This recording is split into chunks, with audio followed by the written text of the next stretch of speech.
Thanks to the support as a channel member, Sam Clegg. Oh, boys and girls, the support on this series continues to be bananas. Thank you very much. Glad you're enjoying it. Do you want a special weekend treat? If you do, 5,000 likes on this episode and we'll do a weekend upload. For those of you who aren't already aware, the series is typically 4 p.m. Monday to Friday, 5 episodes a week. But yeah, like I say, bananas at the moment. You're already going to get the match day vlog. I'm off to the Bedford match tomorrow, so you'll get the match day vlog on Sunday. If you want a Saturday morning upload, a pre-match special, 5,000 likes before then, and I'll upload it. Easy peasy. What's going to be less easy is this game against Luton in the FA Cup, which is where we start things off in today's episode. The Bedfordshire Derby. I did my teacher training at the University of Bedfordshire on the Bedford campus. We didn't like the Luton campus. The rivalry between Luton and Bedford is very, very real to the people of Bedfordshire, and we're going into it in not phenomenal form. Last episode, you saw us obviously work our way past York in the FA Cup. We've played some league games since then. We did win a couple of them, but we're now on another 3-match no-win streak. It seems to be our speciality. Although, to be fair, for a team that was one of the favourites to be relegated, 15 games in to be 13th in the league, already 21 points on the board. Points-wise, we're probably halfway to where we need to be for the season. I think 40 points probably gets the job done, 45 for sure, and we are well on course for that, so we can't complain too much, can we? There has been one more piece of transfer business since the last episode as well. We brought in another loan. Francis Gimmer is a left back who's in on loan for the season from Stoke. Can also play right back, left wing. Just gives us a little bit more depth at left back where we didn't really have anyone beyond our first choice, and our third, maybe fourth choice goalkeeper has been lured away by Ashford United. So we've lost him. I'm not that desperate to replace him because we've got like 30 goalkeepers already. I mean, to be fair, it says there's only 2 in the first team squad. There is another one lurking around somewhere because when you go onto the squad depth screen, okay, there used to be 3 on there. Maybe we do. We haven't had the dreaded FM24 lack of depth in goal message that you used to get. So maybe that's not a thing in 26, but have we somehow lost 2 goalkeepers and I've only noticed 1 leave? I swear I'm on top of the transfers. Honest. Let's look at released players. Are any of these a goalkeeper? Are you a goalkeeper? You little rascal, Oliver. We've lost 2 goalkeepers. Okay. I may have forgotten I released him when I was so comfortable with the other guy leaving. I mean, if we get an injury to one of them, we'll just loan another one. I don't think it's a huge issue for now, at least. Let's go and play Luton, shall we? Because that's the big news of the episode. And obviously we're going to lose. Luton were in the Premier League the last time a Football Manager game was released. Yes, they're now in League One. We haven't actually looked how they're getting on in League One. Let's have a look at how they're getting on in League One. So where is the league table on here? 8th in League One. There you go. I will learn my way around the screens eventually. So they're 8th in League One. We're lower than that in the National League North. So we're obviously going to lose, but hopefully we'll make some money doing it. We want a big attendance for the Bedfordshire Derby. It's Ashmore in goal, the best goalkeeper in the National League North. So they've got to get past him. Gimmer, Kwapkaya, Green and Gordon at the back. Tobin and Taylor in midfield. Tobin has kind of established himself as a central midfielder for us. Gamfi's dropped out of the team recently. I mean, really, I signed Tobin to either play centre-back or there to allow Taylor to play centre-back. And it's actually Gamfi who's lost his spot because yes, he's 6'5" and I love that, but he doesn't really do anything. He scored 1 goal. He doesn't really post a very good average rating. You don't really ever notice him doing any defending. So for now, he's the one who's sitting out. That's not to say he's forever out, but for now, he's out. He is still young enough to force his way back in, though. We've got Lawson on the left, Abodo on the right, and then Marsh and Whittaker up front. And I think I was a little critical of Terrell Whittaker in the last episode, and I take it all back because he is now a proper player. 9 goals in 15 appearances for us in the league. I think he's got 10 in all competitions Let me let's sort by goal scorers, shall we? Yeah, 10 in all competitions, a 7.11. Whitaker is really benefiting from LOLLUJO's torn ACL. He's out for another 6 to 9 months. He ain't coming. He's still our third top scorer. That's alarming because he's been injured for like 2 months. Someone else other than the 2 starting strikers needs to maybe score a goal at some point. I don't necessarily have anyone specific in mind who it would be nice to score a goal, but imagine if we had a guy with a history of being a consistent goal scorer at this level who'd been given loads of chances and just wasn't taking them. That'd probably be something that we'd get upset about. But not me. I'm not a man who gets upset. Let's submit our team, go and take our medicine against Luton, and most importantly, cash a big check, because we could definitely do with the money. We're not going into this with any kind of expectation of any kind of result.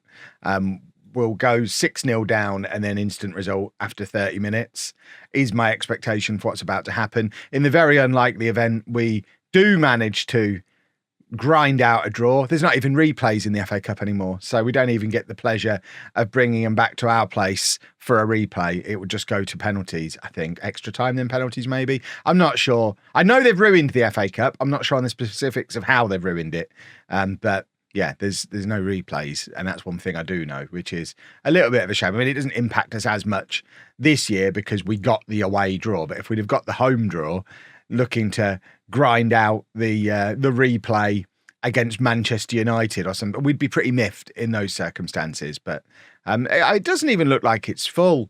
Do these people not realise this is the Bedfordshire derby? This is the big one. Luton fans, balls to Watford or whoever you actually think your rivals are. We're your county overlords. It's not called Lutonshire, it's Bedfordshire. Know your place and let us into the second round of the FA Cup. Goodness me. I'm definitely getting into some Bedfordshire lore that I don't really understand here. I like I say, certainly between the 2 university campuses, there was a rivalry. No idea if the people of Luton even know that Bedford is a town that exists. It might just be the name of their county, and they just don't realise. Oh, there's a. Oh my word! I don't think I've ever seen single-digit possession before. Yes, we're only 8 minutes in. This is a very alarming state of affairs. Oh my word! I'm glad he played it to the right back. That could have been an absolute disaster. I mean, it still could be, but I don't think it directly stems from the terrible decision making from our goalkeeper and defence there. Goodness me, we're up to double figures on the possession. Look at us go. We're not. I mean, we just can't keep the ball, can we?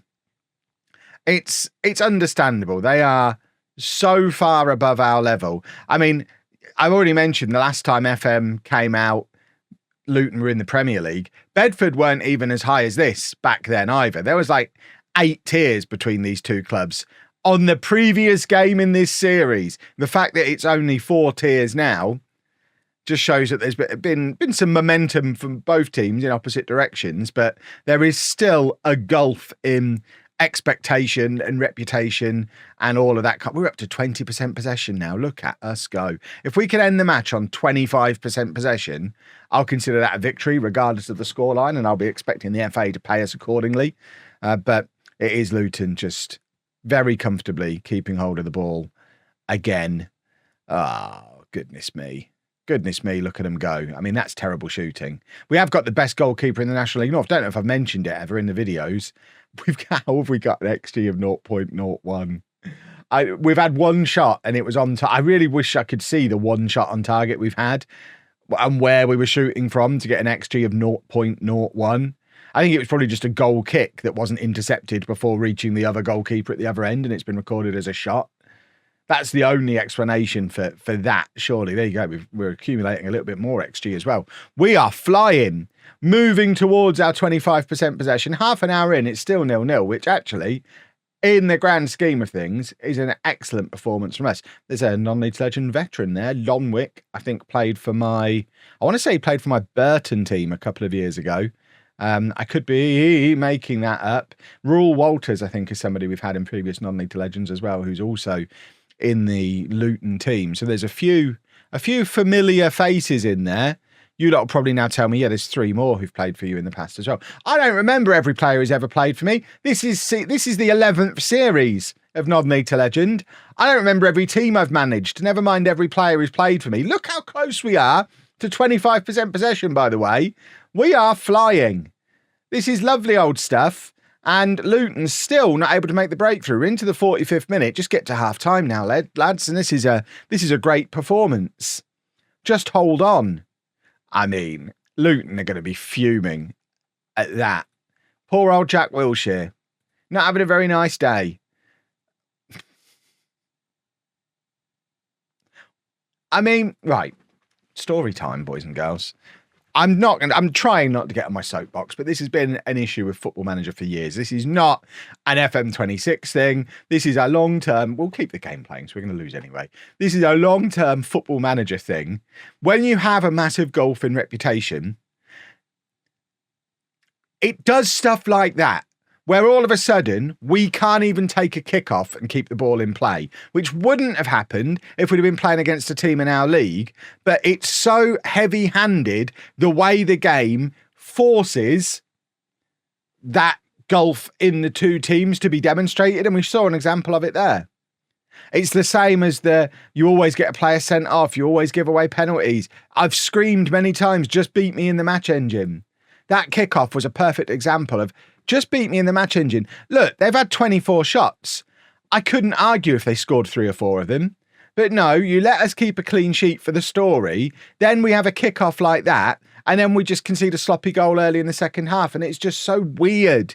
It's weird Football Manager things that have always been there. They always will be there. It's part of what we love.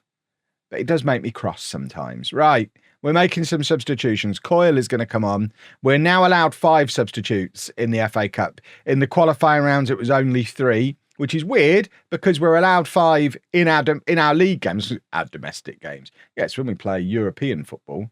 Right, let's take him off. Gyamfi can come on. So we can make 3. And they are 3 players who started regularly earlier in the season. So that substitution in itself does show that we are making progress as a team. We're definitely improving the personnel that we've got.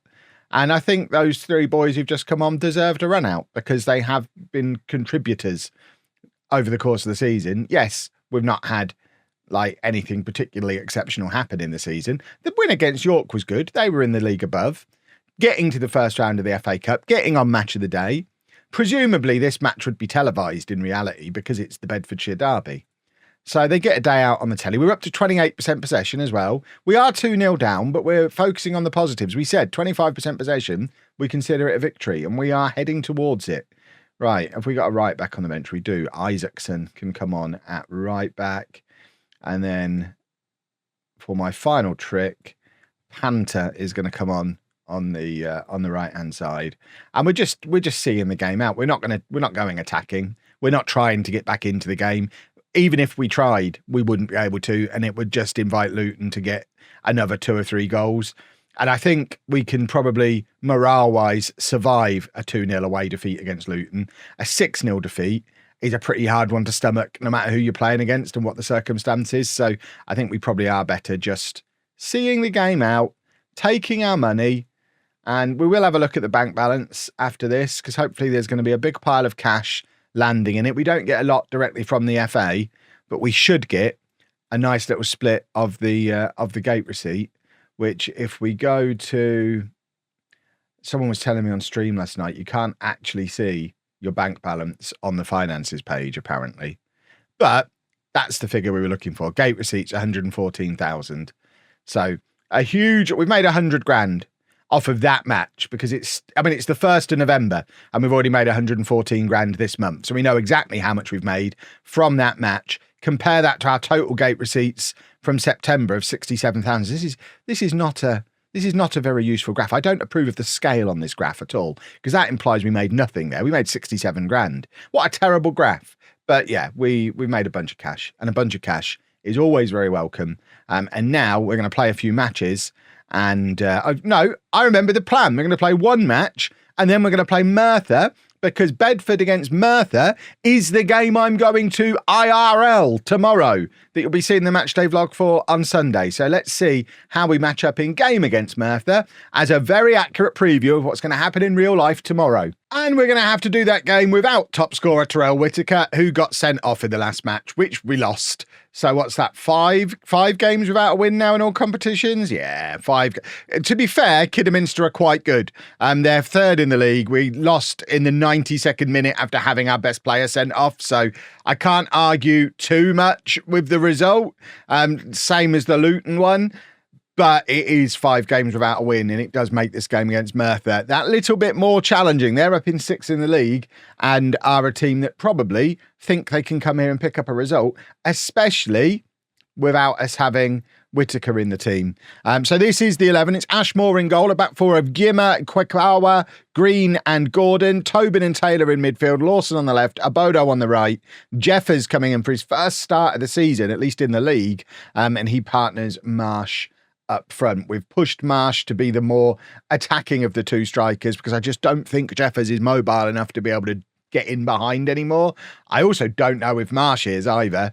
The combined age of our 2 starting centre forwards is close to 70 years old, I think. So it's gonna be an interesting one to see how those 2 perform. But obviously we've got 2 young, quick wingers either side of them. We've got 2 young, quick fullbacks, wing-backs, who are going to be up there supporting those wingers. So you would like to think we can get the ball out into those wide areas. We are playing a wing play tactic. If we can get the ball out into the wide areas, we just need these 2 guys to stand in the 6-yard box and do goals, which they both have history of. And you would like to think they don't need to be at their physical peak to be able to keep scoring goals. I mean, Marsh obviously has got a few for us this season, but Jeffers still yet to score in a Bedford shirt. Today is his day.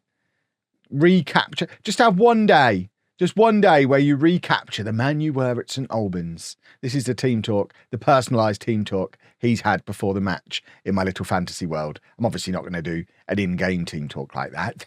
That's madness. You'd be asking me to do shouts next. Oh, shout's been removed from the game. I hadn't noticed. Right, let's. Oh no. Okay, here we go. There was maybe a moment of panic there as we had to do a little bit of defending. It's the first proper highlight we've had in the match, and with this combined with the Luton match, I don't think we've seen us have an attack in a highlight in this episode yet. That's the kind of pass that just isn't going to work with these 2 up front.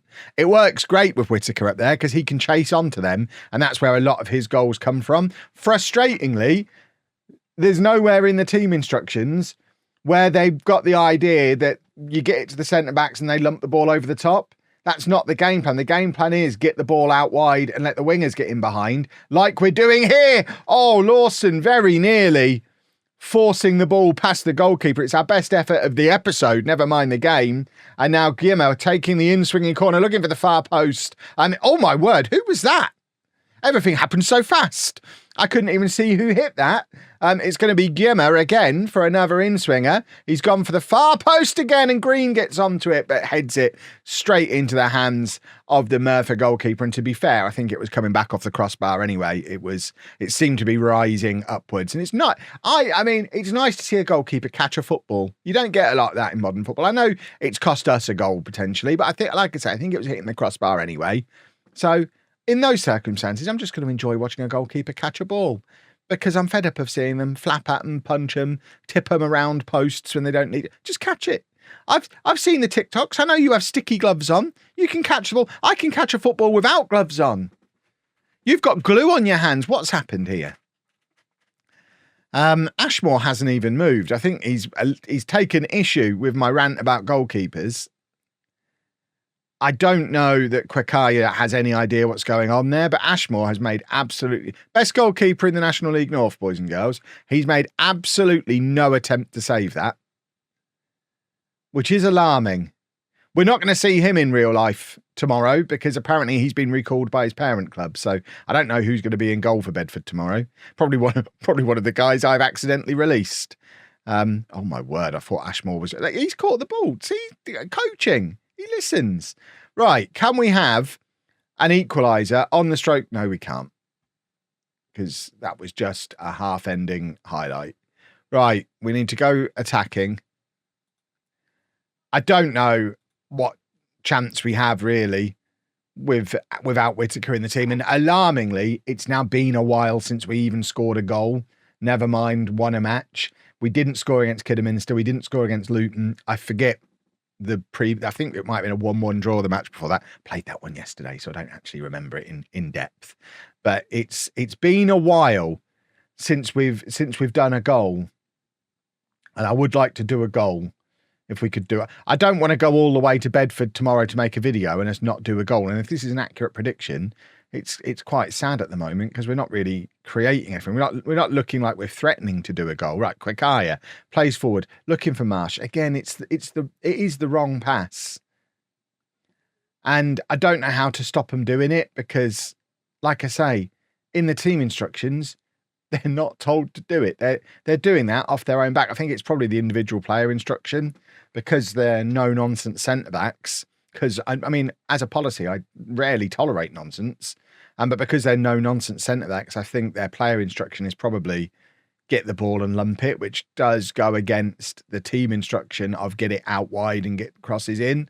But at the same time, I don't necessarily want my centre-backs accidentally thinking, because that in National League North, that seems like a recipe for disaster all by itself. Right, we're going to get Coyle on. We're going to get it's our standard substitution. We're going to get the usual boys who come on. We don't have right, Panther. He can play centre forward. We're bringing him on. Maybe he's the answer. He's only 22. We've not tried him at striker at all this season. In his few appearances, he's come on and played on the wing. We're going to go very attacking with 15, 20 minutes to go as well. But I guess this is his opportunity to show me that he can be the striker. Jeffers definitely isn't it. If anyone wants Jeffers, he is available. He's just broken. There you go. Panther lays it off to Marsh. This is some actual link-up play from our strikers for the first time all day. Coyle getting forward from his playmaking wing-back position. And, I mean, you could argue, could have probably played Panther in there. He didn't. And it was a bit of a wild shot. But I guess you're going to get a bit of that on all-out attack. Right, Abodo into Panther. I mean, he's had a shot, which, again, no one else has had. I mean, Whittaker's only suspended for one match, so we don't need a long-term solution here. But I think Panther is probably, just in the couple of highlights we've seen from him, I think he's probably jumped ahead of Jeffers in the pecking order, because I don't think Jeffers has played like 10 matches this season now. I don't think I've seen him in a highlight at any point. So I've already seen more of Panther, which puts him higher at the pecking order as far as I'm concerned. Right, it is Merthyr attacking again down our left-hand side. We've got a couple more substitutions we can use. We've got a lot of tired legs, but not a lot of attractive options down on the bench. We'll bring Isaacson on for Gordon just to freshen up there, and I guess Phillips can come on for Tobin. Just a couple of like-for-like changes. Neither of them are game-changing substitutions, I don't think. And it's Merthyr with the corner again. We've got to remember the context here. Yes, it becomes, I think, 6 games without a win off the back of this. And 3 or 4 consecutive defeats in all competitions. But once again, we're playing against one of the better teams in the division. We're not one of the better teams in the division. These aren't the games we need to win. We need to beat the teams who we're planning to finish above. And so far, we more often than not are. We beat the teams we're better than. We lose against the teams we're not as good as. And we're probably going to finish mid-table. And that's going to be an overachievement. But it doesn't stop it being frustrating when the fixtures present you a run where it's miserable for a little while. I mean, we did have a nice run where we were unbeaten for like 5 or 6 matches. I know a lot of them were draws, but we have had a nice run. Oh, Tyrone Marsh grabs the equaliser. Lovely stuff. It's the exact pass I told them not to do as well. It's that lump forward towards the strikers who can't really cope with the lump, but Taylor lumps it. Marsh brings it down beautifully, and then before it's even bounced, just wallops it goalwards. We drop back to positive. We don't need to try and win the game. A draw here is enough. We've seen a goal, boys and girls. What a time to be alive. And now Isaacson. I mean, the momentum's with us. We're trying it over the top again. Marsh has got him behind again. Panther's in the middle. Oh, he's offside. Who was offside? I hope it was Marsh, because if Panther's got offside there, there's not really an excuse to be offside from that situation. Oh, for a minute there, I thought we'd done something extraordinary. As it is, I mean, a draw's fine. It's not mega exciting, but it is fine. We're 15th in the league. That's fine. It's all fine. Everything's fine. Right, we are going to play some matches before the next episode. Reminder that if you want that next episode to come out tomorrow on Saturday, then we need 5,000 likes on this video tonight. And then I'll schedule this to come out before I leave for Bedford in the morning. And I think that episode will be a little Christmas and New Year's LOLLUJO derby doubleheader against former non-League Legends start teams Leamington and Kings Lynn. Because it's nice to check in with the old teams. We've already seen Peterborough Sports this season. It's time to check in with a couple more of the old starting teams. But if you've enjoyed that video, please make sure you leave a nice big thumbs up on there for me. Subscribe to the channel for daily Football Manager videos. And thank you very much for watching.